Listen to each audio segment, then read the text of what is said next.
They pulled the enemies from the sinking boat. The men were trembling from cold and fear. The first thing they were given was not handcuffs, but hot coffee and bread. The Americans on the submarine fed the Germans they had just tried to drown. This event took place in the Atlantic Ocean in June of 1944. The American submarine escort carrier, the USS Guadalcanal, was the central vessel in a hunter-killer group designated Task Group 22.3. Its mission was to locate and destroy German U-boats operating in the Central Atlantic, a vital shipping lane for Allied forces. The commander of this task group was Captain Daniel V. Gallery. He had a specific objective beyond simple destruction. He had issued a standing order to his men. He wanted to capture a German U-boat intact. This was an unprecedented goal. Standard naval doctrine dictated the complete destruction of enemy submarines to prevent their crews from scuttling the vessel and destroying valuable intelligence. Capturing one was considered nearly impossible due to German operational procedures. German submarine crews were rigorously trained to destroy their boat if capture was imminent. This involved opening sea valves, known as seacocks, to flood the compartments and planting demolition charges with timed fuses to ensure the submarine would sink to the ocean floor. On the 4th of June, 1944, Task Group 22.3 was operating approximately 150 miles off the coast of Cape Blanco in French West Africa.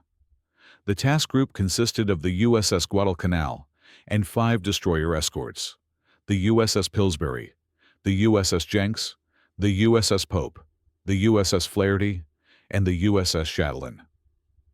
At 11 o'clock in the morning, 2 aircraft from the Guadalcanal, a pair of FM-2 Wildcat fighters, spotted a German submarine on the surface. The submarine was the U-505, a Type 9 C U-boat. Its commander was Oberleutnant zur See Harold Lang. He had only been in command for a short time. The crew of U-505 was suffering from low morale. They were on a long and unsuccessful patrol, and the constant threat of Allied air power had taken a psychological toll. Upon spotting the American aircraft, U-505 immediately executed a crash dive to escape. The aircraft, however, had already marked its position and dropped smoke floats to guide the surface ships. The destroyer escort USS Chatelaine was the first to arrive at the location. It established sonar contact with the submerged U-boat. The commander of the Chatelaine ordered an attack. The weapon used was not a standard depth charge. It was a Hedgehog anti-submarine mortar. This weapon fired a pattern of 24 small, contact-fused projectiles ahead of the attacking ship. They only detonated upon striking the submarine's hull, making them more effective than depth charges, which relied on the concussive force of a nearby explosion. The Hedgehog projectiles rained down around U-505. One of them struck the outer hull near the stern. The explosion did not breach the pressure hull, but the impact was severe. It jammed the submarine's rudder hard to the right. The blast also ruptured several internal pipes and knocked out the boat's electrical power. The lights went out, and the interior of the submarine was plunged into darkness and chaos. Water began to spray from broken pipes. Oberleutnant Lang found his submarine was out of control. With the rudder jammed, he could not steer. Without power, he could not effectively manage the boat's depth. The U-boat began to circle uncontrollably, sinking deeper. Lang made a decision.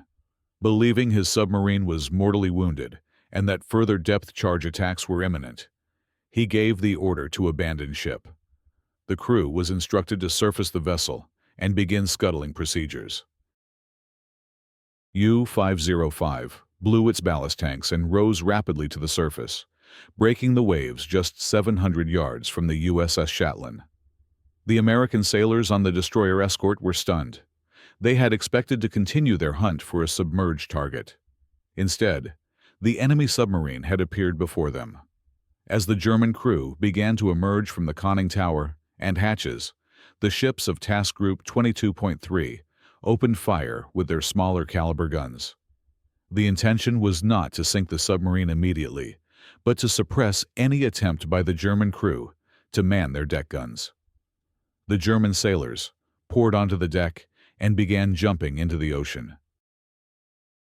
Lang was the last to leave, ensuring his men were off before he too went into the water. Aboard the flagship USS Guadalcanal, Captain Gallery saw his opportunity. He broadcasted a command to the entire task group: "Cease firing!" He then ordered the USS Pillsbury to dispatch a boarding party. This was the moment he had planned for. A small team of 9 men, led by Lieutenant Junior Grade Albert David, boarded a motor whaleboat and sped towards the now abandoned German submarine. The U-boat was circling slowly, its engines still running, with water pouring into its hull through the deliberately opened, scuttling valves. The mission of the boarding party was incredibly dangerous. The submarine was sinking. It was likely rigged with demolition charges set to explode at any moment. The sea was littered with the German crew, who were now being picked up by other American vessels. The 9 men from the Pillsbury jumped from their small boat onto the deck of the moving, sinking enemy submarine. Their first objective was to secure the conning tower and prevent the vessel from sinking further. They were followed by a larger salvage team. They carried with them tools, codebooks, and a complete disregard for the possibility of a catastrophic explosion. Inside the submarine, they found a scene of controlled destruction. Water was flooding the compartments. A 10-minute fuse on a demolition charge had been lit, but it had gone out. The primary engineer of the boarding party, a man named Zenon Lukosius, located the main source of the flooding. A large sea strainer, deliberately opened by the German crew, was allowing thousands of gallons of water to pour into the boat. With immense effort, he managed to close the heavy valve, slowing the sinking. While this was happening, other members of the team were gathering intelligence. They collected the Enigma coding machine, codebooks, charts, and operational orders. This was an intelligence prize of the highest order. Meanwhile, on the decks of the American ships, the German survivors were being pulled from the water. They were wet, covered in oil, and in a state of shock. They were now prisoners of war. Their immediate expectation was harsh treatment. Wartime stories and propaganda had prepared them for the worst. They were brought aboard the USS Guadalcanal. The German sailors were escorted by armed American guards. Their fear was visible. They had just been in a life-or-death battle with these men. They had tried to sink the American ships, and the Americans had tried to kill them. Now they were captives, completely at the mercy of their enemy. Their first stop was not an interrogation room or a holding cell. They were taken to the ship's galley. A cook, a chief petty officer, was instructed to prepare food for them. The German prisoners watched in a state of confusion. The American sailors, their recent adversaries, began to move around them, not with aggression, but with a sense of purpose. Mugs were brought out. Coffee was brewed. The smell filled the small space. Loaves of bread were taken out and sliced. The American cook brought the prisoners breakfast. This simple act was the first anomaly in a day of extraordinary events. The German prisoners did not immediately accept the food and drink. Their initial reaction was one of deep suspicion. They believed it was a trap. Some thought the food might be poisoned. They had been trained to view the enemy as ruthless and deceptive. The offering of sustenance was so contrary to their expectations that it could not be processed as a genuine act of kindness. They spoke to each other in low, uncertain German. The American sailors, for their part, simply placed the coffee and bread before them and stepped back. They did not force the issue. The situation was tense. On the deck above, an American sailor stood guard with a machine gun, a standard procedure for handling prisoners of war. But his posture was not threatening. He simply observed the scene. The contrast was stark and created a palpable sense of disorientation among the captured crew. Just hours before, these two groups of men had been locked in mortal combat, separated by the thin steel hulls of their vessels and the deep waters of the Atlantic. The Germans had been part of a naval force that had sunk millions of tons of Allied shipping. The Americans were part of a force created to hunt and kill them without mercy. Now, they were in the same enclosed space, sharing the same air. The primary emotion on both sides was confusion. The Americans were following orders, but the situation was novel to them as well. They were trained for combat, not for hosting a defeated enemy in their mess hall. The Germans were grappling with a reality that did not align with anything they had been told or had experienced. The rules of war, as they understood them, had been suspended. The anachronism of the situation continued to unfold. American medical corpsmen began to examine the German prisoners for injuries. Several of them had sustained minor wounds during the attack and the chaotic abandonment of their submarine. They were given medical attention. Their wounds were cleaned and dressed. Following this, the Americans offered them dry clothing and blankets. The German sailors had been in the cold Atlantic water. They were shivering and exhausted. The provision of warmth and comfort was another unexpected development. It was a practical necessity, but it was also a gesture of fundamental human care that transcended the context of war. Cigarettes were also offered, a common currency of goodwill between soldiers, but one the Germans had not anticipated receiving from their captors. The language barrier prevented any complex communication. There were no interrogations at this stage. The interactions were limited to simple gestures, pointing to the coffee, offering a blanket, tending to a wound. But these simple actions spoke more clearly than words. They communicated a message that the German prisoners were struggling to comprehend, that they were being treated not as hated enemies to be punished, but as defeated combatants, or perhaps simply as men in distress. This treatment was a direct contradiction of the narrative they had been fed by their own leadership, which often depicted Allied forces, particularly Americans, as undisciplined and brutal.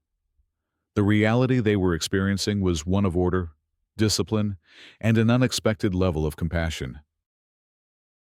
While this scene of quiet disbelief played out in the galley of the Guadalcanal, the fate of U-505 was still in the balance. The American salvage team aboard the German submarine was fighting to keep it afloat. They had stopped the main leak, but the boat was still taking on water. They had disarmed one demolition charge, but there could be others. They worked in dark, cramped, and flooded compartments, fully aware that the submarine could lurch and sink at any moment, taking them with it. The prize they were trying to save was immensely valuable. The captured Enigma machine and its associated codebooks would allow Allied codebreakers at Bletchley Park to read German naval communications for the rest of an entire month, and possibly longer. This intelligence would save countless lives and shorten the war. The value of this single capture could not be overstated. The pressure on the salvage team was immense. Captain Gallery knew that the German High Command would soon realize U-505 was overdue and presumed lost. The key was to ensure they believed it was sunk with all hands, not captured. If the Germans suspected a capture, they would immediately change their naval codes, rendering the priceless intelligence haul worthless. Therefore, the entire operation had to be conducted in complete secrecy. The German prisoners could not be processed through normal channels. Their names could not appear on any official prisoner of war lists accessible to the International Red Cross. They had to, in effect, disappear. This necessity for secrecy would shape their entire experience for the remainder of the war. They were no longer just prisoners. They were a closely guarded secret. The tension was therefore twofold. There was the immediate, physical tension of the salvage operation, a race against time and physics. And there was the more subtle, psychological tension unfolding in the galley of the Guadalcanal, where two opposing ideologies were colliding not in a battle of weapons, but in a quiet exchange over coffee and bread. The outcome of both events would have significant consequences. In the ship's galley, the standoff between suspicion and hospitality reached a turning point. A young German sailor, his hands trembling visibly from a combination of cold and shock, reached out for a mug of coffee. He was no more than a teenager. He lifted the mug, brought it close to his face, and inhaled the steam. It was a simple, human action. Then, his composure broke. His face contorted, and he began to weep silently. The tears ran down his face, mixing with the salt and oil from the ocean. He turned to one of the German petty officers and whispered a sentence in German. "Ich dachte, ihr seid Tiere," he said. "I thought you were animals." The statement hung in the air, a stark admission of the psychological conditioning he and his crewmates had undergone. It was a confession of a worldview that had just been shattered. An American cook, the one who had served the food, observed this exchange. He did not understand the German words, but the meaning was clear. There was no grand speech or statement in response. The cook simply turned back to his station, picked up a freshly baked loaf of bread, and returned to the table. He took the loaf in his hands, broke it in half, and placed one half on the table in front of the German sailors. This act, ancient and symbolic, required no translation. The smell of the fresh bread, a scent of hearth and home, was incongruous with the cold, metallic reality of the warship. The steam rose from the broken loaf against the gray steel bulkhead. Outside, the waves of the Atlantic crashed against the hull of the carrier. Inside, for a moment, there was a profound silence, broken only by the quiet sobbing of the young sailor and the hum of the ship's machinery. This moment was the culmination of the initial encounter. It was the point at which the German crew's resistance, born of fear and propaganda, finally gave way to the undeniable reality of their situation. They were not going to be executed. They were not going to be tortured. They were being treated with a level of decency they could not have imagined. Slowly, one by one, the other German sailors began to eat and drink.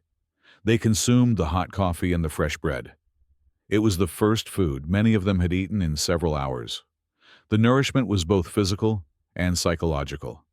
It was an affirmation that they had survived, and that their immediate future was not one of brutality. The American crew watched them. There was no sense of triumph or gloating. The prevailing atmosphere was one of quiet professionalism, mixed with a degree of curiosity. These were the men they had been trained to see as the enemy, the faceless operators of the dreaded U-boats. Now, they were just cold, hungry, and defeated men. The shared meal, simple as it was, began to dismantle the abstractions of war. It replaced the concept of the enemy with the reality of individual human beings. While this human drama was reaching its climax, the technical drama aboard U-505 was also resolved. The salvage team had managed to get the submarine's water pumps working. They controlled the flooding. They secured all the sensitive intelligence materials. Most importantly, they made the U-boat seaworthy enough to be towed. A tow line was successfully attached from the U-boat to the USS Guadalcanal. Captain Gallery now had his prize. The task group began the long, slow journey back towards an Allied port. The submarine was a difficult and unwieldy tow. It required constant attention to keep it stable. The presence of the captured submarine completely changed the nature of the task group's mission. They were no longer a hunter-killer group. They were now a transport group, tasked with secretly moving a highly valuable asset across thousands of miles of ocean. The secrecy was paramount. Gallery enforced strict radio silence. No one outside of his task group was to know what they had accomplished. The destination was Bermuda, the closest secure Allied port. The journey took several days. During this time, the German prisoners were kept isolated aboard the Guadalcanal. They were questioned by naval intelligence officers who had been part of Gallery's crew for just such a contingency. The interrogations were professional and focused on gathering technical and operational information about the U-boat fleet. The humane treatment continued. The prisoners were provided with regular meals, medical care, and a secure place to sleep. Their initial shock and fear were gradually replaced by a sense of resignation and a strange sort of routine. They were adapting to their new reality as prisoners of war. The American crew also adapted. The initial novelty of having the enemy crew aboard wore off, replaced by the daily duties of managing a large warship and its unusual cargo. The war continued around them, but for the men of Task Group 22.3 and the 58 survivors of U-505, their personal war had taken a very different turn. The arrival in Bermuda was conducted under a shroud of secrecy. The German prisoners were quietly transferred ashore and then transported to the United States. They were taken to a prisoner of war camp named Camp Ruston in Louisiana. To maintain the fiction that U-505 had been sunk with all hands, the prisoners were held in complete isolation from the main German POW population. Their mail was censored, and they were not allowed to communicate with their families through the Red Cross.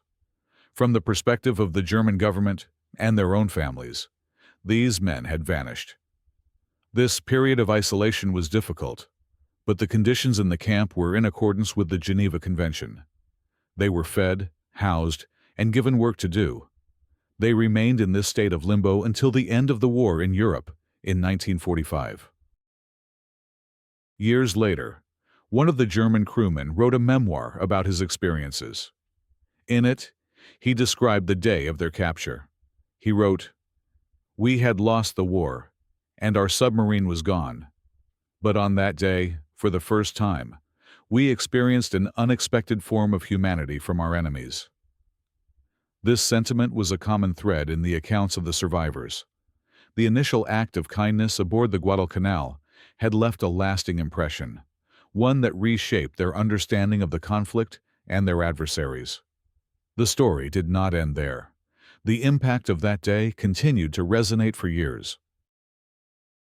There is an account, though not officially documented in military records, that speaks to the enduring nature of that first encounter. Approximately 10 years after the end of the war, an American man who had served as a cook on the USS Guadalcanal received a letter. It had been sent from Germany. The sender was one of the former prisoners from U-505. The letter was short. It was a simple message of thanks. The German man wrote that he had never forgotten the hot coffee and the bread he was given on the day of his capture. He wrote that this simple act had, in his words, saved not only our bodies, but our faith. This piece of correspondence, if it occurred as reported, serves as a powerful epilogue to the events of June 4, 1944. It suggests that the impact of the humane treatment extended far beyond the immediate context of the war. It was a memory that a former enemy carried with him for a decade, a memory powerful enough to compel him to reach out across a healed world to express his gratitude. For the American crew, the capture of U-505 was a source of great professional pride. Lieutenant Albert David, who led the initial boarding party, was awarded the Medal of Honor for his bravery. Other members of the boarding and salvage teams received the Navy Cross. Captain Daniel Gallery's audacious and risky plan had paid off spectacularly. The intelligence gathered from the submarine was credited with saving numerous Allied ships and lives in the final year of the war. His decision was vindicated at the highest levels of the Navy. After the war, the U-505 was studied extensively by the U.S. Navy. Its technology and construction were analyzed to improve American submarine design and anti-submarine warfare tactics. Once it had served its purpose, the submarine was slated for destruction. The plan was to use it as a target for naval gunnery practice and sink it. However, by this time, Daniel Gallery had been promoted to Rear Admiral. He believed that the submarine was more than just a piece of captured enemy hardware. It was a unique historical artifact and a symbol of a great naval achievement. He, along with his brother, Father John Gallery, began a campaign to save the U-boat from the scrapyard.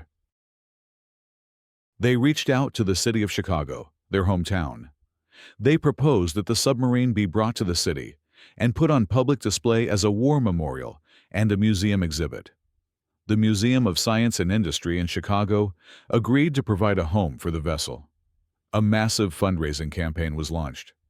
Citizens of Chicago, including schoolchildren who donated their pocket money, contributed to the effort to bring the U-boat to their city. In 1954, the U-505 embarked on its final journey. It was towed from Portsmouth, New Hampshire, up the St. Lawrence Seaway, and through the Great Lakes. This was a complex engineering feat. The submarine had to be carefully navigated through a series of locks and canals. Finally, it arrived in Chicago, where it was hauled overland to its permanent location outside the Museum of Science and Industry. The capture of U-505 was a significant tactical and intelligence victory for the Allied forces. It provided critical information that saved lives and helped shorten the war in the Atlantic. The operation was a textbook example of naval ingenuity and bravery. However, the documented accounts from both American and German participants consistently highlight another aspect of the event: the initial interactions on the deck and in the galley of the USS Guadalcanal. The provision of food, coffee, and medical care to a defeated enemy became a defining memory for the men involved, an event as significant to them as the military action itself. The submarine, U-505, remains on display today, now housed in a climate-controlled indoor exhibit at the museum. It stands not only as a relic of naval warfare and a monument to a military victory, but also as a physical testament to a complex historical moment. It is an artifact that tells a story not just of conflict, but of an instance where the established rules of engagement were unexpectedly supplemented by simple acts of human decency. Further historical accounts exist that detail moments of unexpected humanity during periods of intense conflict. These narratives offer a different perspective on the history of warfare, focusing not only on the battles and the strategies, but on the individuals who navigated them and the choices they made in extraordinary circumstances. They lived for weeks under the water, without sunlight or fresh air, but they ate steaks, ice cream, and fresh pastries. How did American submarines in the middle of a war turn into floating restaurants? This was a strange reality of the Pacific War. The expectation for life on a submarine was dirt, canned food, and hunger. The reality for many American submariners was comfort, the smell of coffee, and sizzling bacon. The question that arose was simple: why did the enemy at the bottom of the ocean eat better than a soldier on land? This story begins in the year 1943. The war in the Pacific was a brutal, sprawling conflict. At naval bases like Pearl Harbor, the machines of war were in constant motion. Among them, the United States submarine USS Tang was preparing for its mission. It was a long, black cylinder of steel, built for one purpose: to sink enemy ships. On its deck, mechanics and technicians moved with practiced efficiency. They checked the torpedoes in their tubes, 24 deadly projectiles, waiting for a target. They inspected the diesel engines, the heart of the submarine that gave it life on the surface. They calibrated the complex array of dials and gauges in the control room. Every piece of machinery was examined, cleaned, and approved for combat.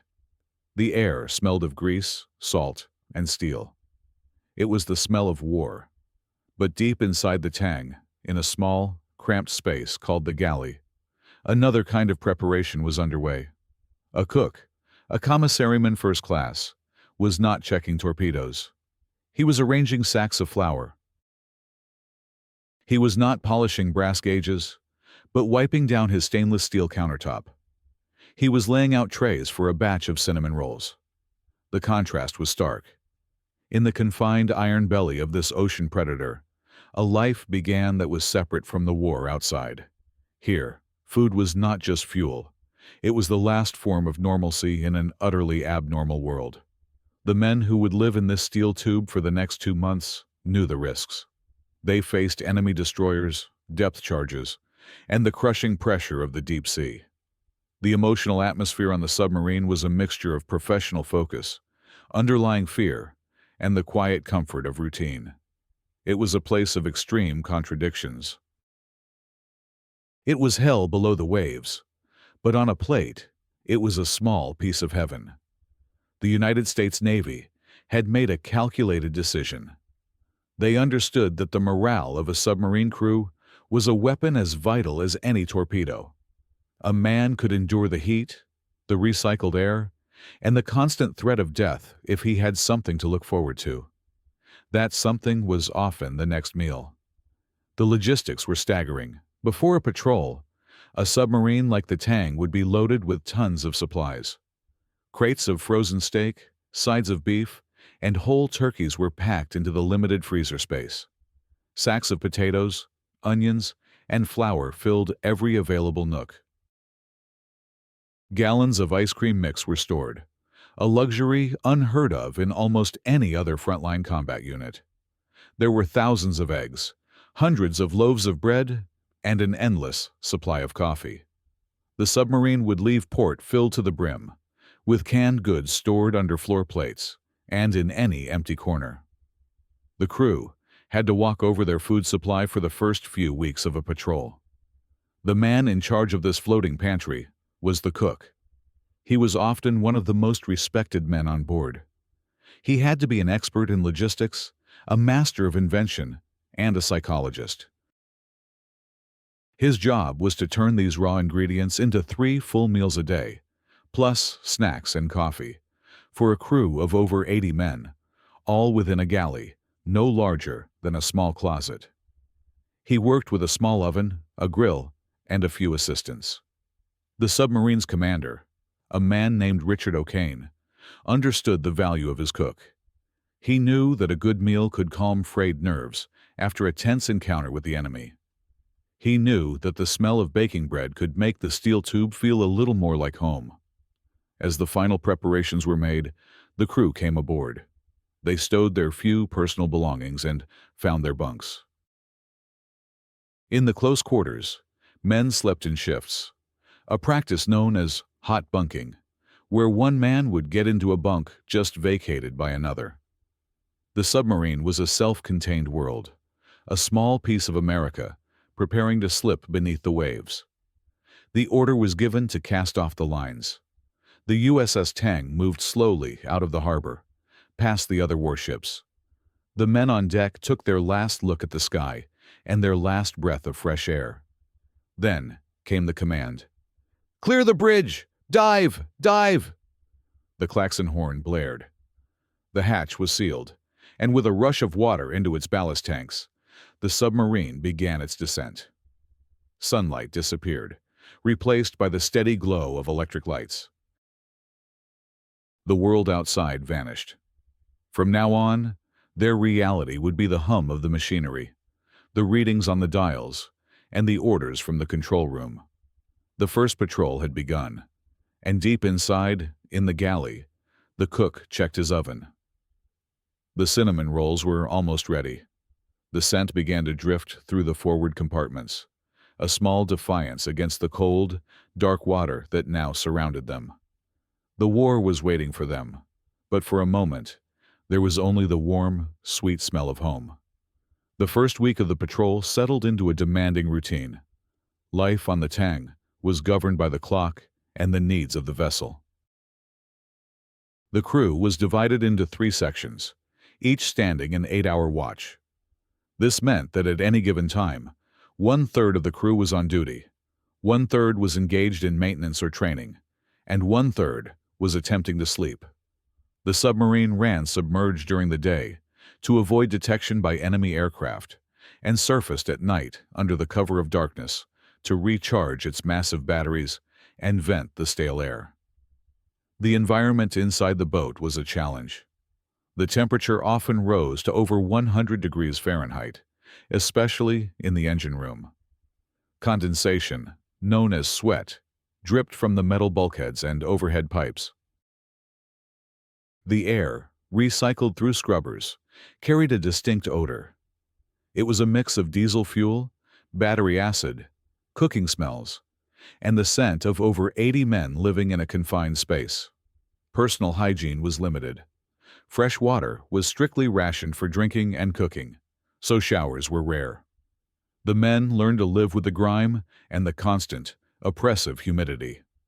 In the middle of this challenging world was the galley, a small pocket of a different reality. The cook, a man the crew called Cookie, started his day before anyone else. In his tiny, meticulously organized space, he began the process of feeding the crew. The sounds from the galley were a stark contrast to the rest of the boat. Instead of the hum of machinery or the ping of the sonar, there was the clatter of pans, the sizzle of bacon on the grill, and the whir of an electric mixer. The toasters, specially designed for submarine use, popped up with a satisfying crunch. The coffee percolator bubbled constantly, providing an endless supply of the dark, hot liquid that fueled the crew through their long watches. The crew's morale was directly tied to Cookie's work.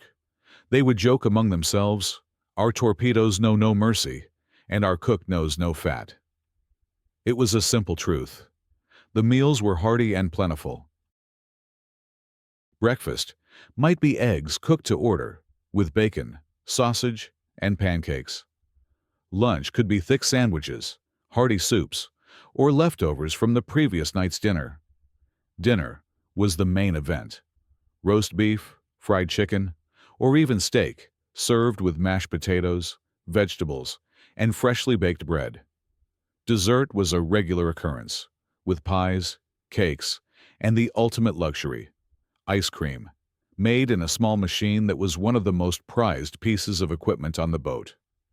This was not just about providing calories. It was a deliberate strategy from the Navy's Bureau of Medicine and Surgery. Their studies had shown that a submarine crew's efficiency and mental state were directly linked to the quality of their food. A well-fed sailor was a happy sailor, and a happy sailor was a more effective fighter. The cook had a direct order from the commander: keep the crew's morale high. This meant the food had to be consistently good, no matter the circumstances. The cook was an artist of improvisation. When fresh supplies ran low weeks into a patrol, he would find creative ways to use canned goods. He could turn powdered milk and eggs into a custard, or use canned fruit to bake a pie that tasted almost fresh. He was the one person on the boat who held the power to lift the spirits of 80 men with a single meal. The paradox of their lives became sharper with each passing day. They were closer to death than most soldiers, living in a fragile steel shell, surrounded by an unforgiving ocean and a determined enemy. Yet, they ate meals that would be considered a luxury back home. The closer they came to the possibility of a violent end, the more intensely they appreciated the simple, profound taste of life. One day, the sonar operator reported a contact. The call for battle stations echoed through the boat. The relaxed atmosphere vanished instantly. Men moved swiftly to their posts. The cook secured his galley, latching cabinets and tying down loose equipment. The submarine became a silent hunter. The commander directed the approach, his voice calm and low. The men in the torpedo rooms prepared their weapons. The minutes stretched into an eternity of tense silence, broken only by the quiet commands and the ping of the sonar tracking the target. They were deep in enemy territory, and a single mistake could be fatal.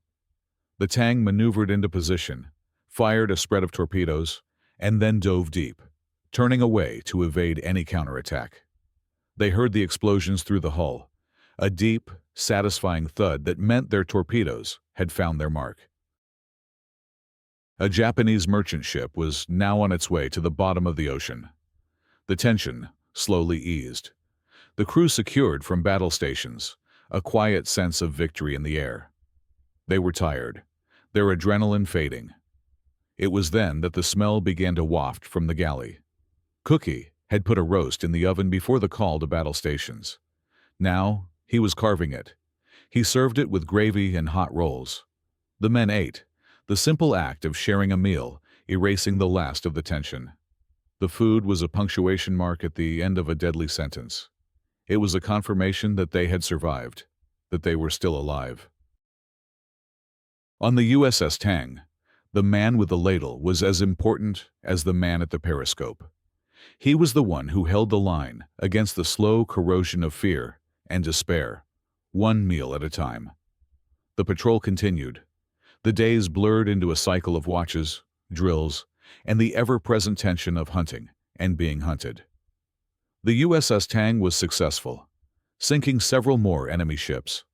With each success, the crew grew more confident, but also more aware of the increasing danger. The Japanese Navy was adapting its anti-submarine tactics. Their destroyers were becoming more aggressive, their depth charge attacks more accurate. The crew of the Tang knew it was only a matter of time before they faced a serious test.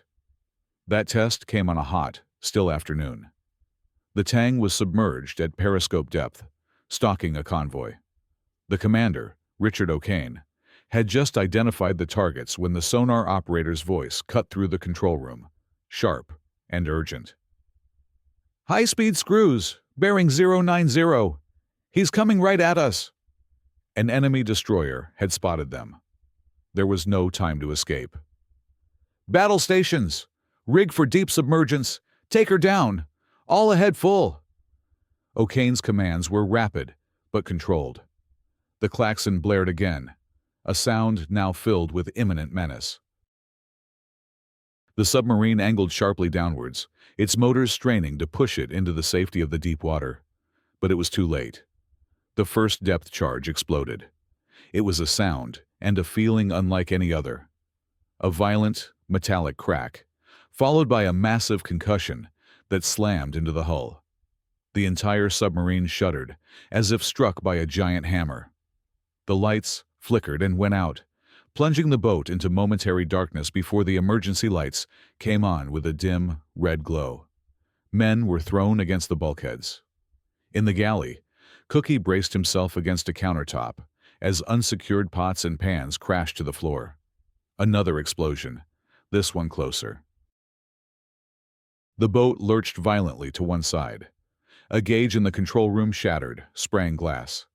A voice from the engine room reported a minor leak, quickly brought under control. The air filled with the smell of ozone from short-circuited electrical panels and the dust of dislodged paint chips. The destroyer was directly above them now. The crew could hear the sound of its propellers churning the water, a terrifying, rhythmic sound that meant death was near. Then came the sonar pings, sharp and distinct, searching for them in the dark. Each ping felt like a physical blow, a confirmation that they were caught. A pattern of depth charges followed. The world inside the Tang became a chaotic hell of noise and violent motion. Explosions rocked the submarine from all sides. The hull groaned under the immense pressure. The men held on, their faces slick with sweat, their knuckles white. Some prayed silently. There was nothing they could do but endure and trust in the strength of their ship and the skill of their commander. In the galley, Cookie had wedged himself into a corner. He was as terrified as anyone else. He was not a combatant. He was a cook. But in that moment, everyone on the Tang was a warrior, fighting for survival. During a brief lull in the attack, as the destroyer circled for another pass, an idea took hold of him. It was a crazy idea, born of desperation and a deep-seated instinct to do his job, no matter what. He stumbled over to his oven. Before the attack, he had been preparing a batch of sweet rolls. He had mixed the dough, let it rise, and put it in to bake. He reached for the oven door, his hands shaking. He pulled it open. Inside, untouched by the chaos, was a tray of perfectly browned, freshly baked rolls. The warm, sweet scent of bread and cinnamon cut through the acrid smell of fear and smoke. It was the smell of life. The explosions started again, but Cookie ignored them. He grabbed a cloth to protect his hands from the hot tray. He began to move through the forward compartments, from the control room to the torpedo room. He handed a warm roll to each man he passed. The men looked at him, their eyes wide with shock in the dim red light. They were in the middle of a fight for their lives, and their cook was serving them pastries.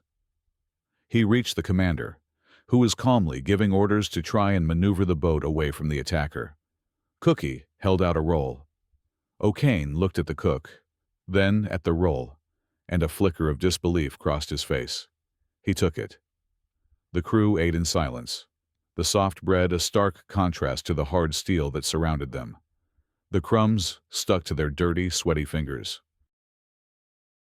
For a few seconds, the terror of the depth charges was replaced by a simple, profound sensation: the taste of warm bread. Someone in the torpedo room started to cry, silently. The tension was too much, and this small act of impossible normalcy had broken through his composure. Cookie finished his rounds and returned to the galley. He leaned against the bulkhead as another depth charge shook the boat. He looked at his empty tray and said to his assistant, his voice barely a whisper, "If we make it out of this, I'm going to open a bakery. If we don't, well, let this be our last supper." The act was transformative. It was a gesture of defiance. It told the enemy destroyer, and the crushing sea itself, that even in the face of death, the men of the USS Tang were still human. They were still alive, and they would not give up. The depth charge attack eventually subsided. The Japanese destroyer, having likely exhausted its supply of charges or lost contact, moved on. The USS Tang, battered but intact, slowly made its way to the surface hours later, under the cover of night. The damage was assessed, repairs were made, and the crew, exhausted but alive, returned to their routine. But something had changed. The incident with the rolls during the attack had become a legend within the confines of the submarine. It was a story they would tell for the rest of the patrol and for the rest of their lives. The galley was no longer just a place to get food. It was now, officially, the heart of the ship. It became the central gathering place, a sanctuary from the stresses of war. Men off watch would crowd into the small space, drinking coffee, talking, and just being near the comforting presence of the cook. They talked about home, about their families, about what they would do after the war. The cook, whose nickname, Cookie, was now often replaced with the more respectful Captain of Comfort, became an unofficial counselor and confidant. Commander O'Kane recognized the profound psychological impact of that moment. He saw how a simple act of service, of providing comfort in the midst of terror, had solidified the crew's resolve. He decided to formalize the role of food in their combat ritual. From that day forward, he made it a rule.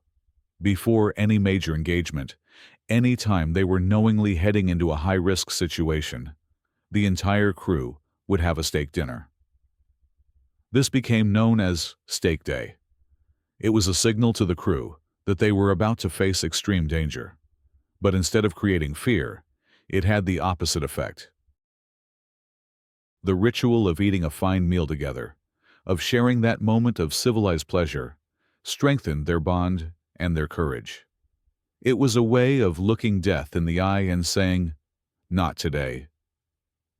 The steak dinners became a celebrated tradition. The Captain of Comfort would prepare the steaks to perfection on the galley's small grill. The entire boat would fill with the smell of searing beef. The men would eat at their duty stations if necessary, but they all ate together. They were fortifying their bodies, but more importantly, they were fortifying their spirits. The crew of the Tang came to understand a fundamental truth about their existence.